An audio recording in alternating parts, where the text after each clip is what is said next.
দর্শক, আরেকটি রিপোর্ট ঢাকা পোস্টের, সেটি হচ্ছে বাংলাদেশ বিরোধী প্রোপাগান্ডা গুজবের ফ্যাক্টরি ময়ূখ রঞ্জন।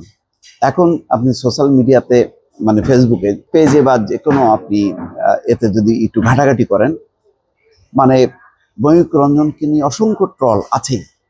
খুব দ্রুত সময়ের মধ্যে সে বিখ্যাত হয়েছে, বিখ্যাত বলবো না, বিতর্কিত হয়েছে, মানে চরমভাবে বিতর্কিত হয়েছে। সাংবাদিকতা এবং উপস্থাপনা কোন পর্যায়ে নিয়ে গেছে, কোন জাহান্নামের একেবারে দৌড়গোড়ায় নিয়ে গেছে, তার বড় প্রমাণ হচ্ছে ময়ূখ রঞ্জন।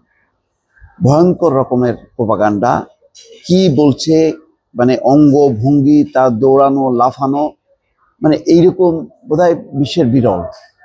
এই ধরনের কোনো প্রেজেন্টার হইতে পারে, এরকম বক্তব্য দিতে পারে এবং যা খুশি তাই বলতে পারে, এটা নজিরবিহীন ঘটনা। মানে মনে হচ্ছে যেন বাংলাদেশের সাথে ভারতের একটা যুদ্ধ চলছে, সেই যুদ্ধের কারণে সে উত্তেজিত হয়ে এমন আচরণ করছে। আসলে কিছুই না, উত্তেজনা ছড়াচ্ছে এবং আজগবি গুজবে ভরা ভুয়া ভিডিওকে সামনে রেখে কি বলছে না বলছে। বাংলাদেশের সাথে ভারতের যুদ্ধ হচ্ছে, সেই যুদ্ধে কাউকে লাগবে না, পশ্চিমবঙ্গের যেই আনসাররা আছে, তারপরে দারোয়ানরা আছে, ওরাই যথেষ্ট।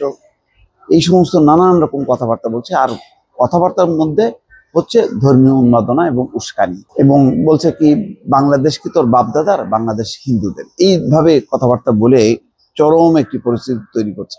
তো ঢাকা পোস্টের এই রিপোর্টে বলা হচ্ছে, কখনো লাফাচ্ছেন, কখনো দৌড়াচ্ছেন, আবার কখনো চিৎকার চেঁচামেচি করছেন, বলছেন আজগুবি সব কথা, দিচ্ছেন নানা বিভ্রান্তিকর তথ্য। বাংলাদেশ থাকবে না, থাকবে না বাংলাদেশ। আজ আমি চিৎকার করব না, আমি রেগে কোনো কথা বলবো না, আমি অভিমান করেছি, আমি শোকাহত।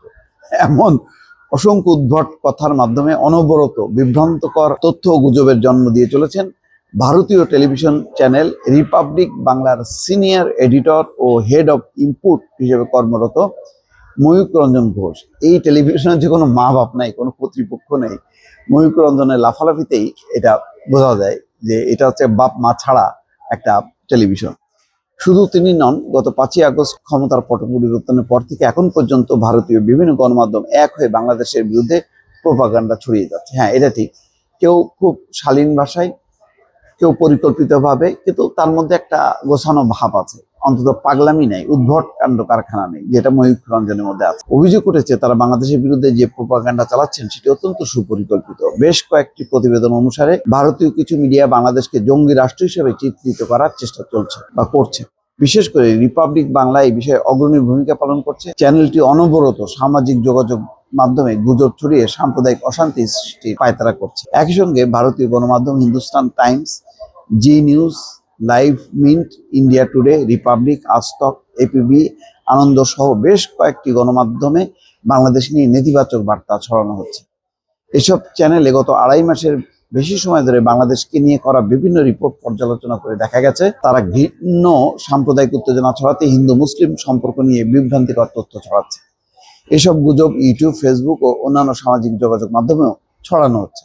সম্প্রতি স্বাধীন ফ্যাক্ট চেকিং সংস্থা রিউমার স্ক্যানার ভারতীয় গণমাধ্যমে বাংলাদেশকে নিয়ে অসত্য এবং ভুয়া খবরের একটি পরিসংখ্যান প্রকাশ করেছে। সেখানে গত আগস্ট মাসের 12 তারিখ থেকে ডিসেম্বর মাসের 5 তারিখ পর্যন্ত 13টি বিষয়ে 49টি গুজব ছড়ানো তথ্য উল্লেখ করা হয়েছে। রিউমার স্ক্যানার তাদের প্রতিবেদনে উল্লেখ করেছে, আওয়ামী লীগ সরকারের পতনের পর ভারতীয় গণমাধ্যমগুলোতে বাংলাদেশের অভ্যন্তরীণ বিষয় নিয়ে ছড়ানো হচ্ছে একের পর এক গুজব। রিউমার স্ক্যানার টিমের অনুসন্ধানে রাষ্ট্র ক্ষমতার পট পরিবর্তনের পর 12ই আগস্ট থেকে 5ই ডিসেম্বর পর্যন্ত গণমাধ্যমে প্রচারিত অন্তত 13টি ভুয়া খবর পাওয়া গেছে। এমন ভুয়া খবর প্রচারের তালিকায় ভারতের অন্তত 49টি গণমাধ্যমের নাম উঠে এসেছে। এর মধ্যে রিপাবলিক বাংলা সর্বাধিক 5টি গুজব প্রচার করেছে। পরবর্তী অবস্থানে আছে হিন্দুস্তান টাইমস, জি নিউজ ও লাইভ মিন্ট।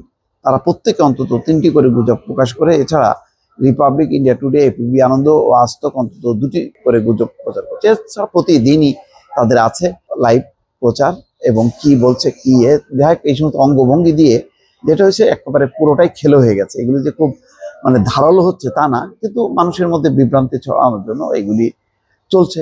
এগুলি নিয়ন্ত্রণের ব্যাপারে ভারত তো কোনো বাধা দিচ্ছে না, বোঝাই যাচ্ছে যে তারাও একটা নেপথ্যে নজর দিচ্ছে। দর্শক, ভালো থাকবেন, আল্লাহ হাফিজ।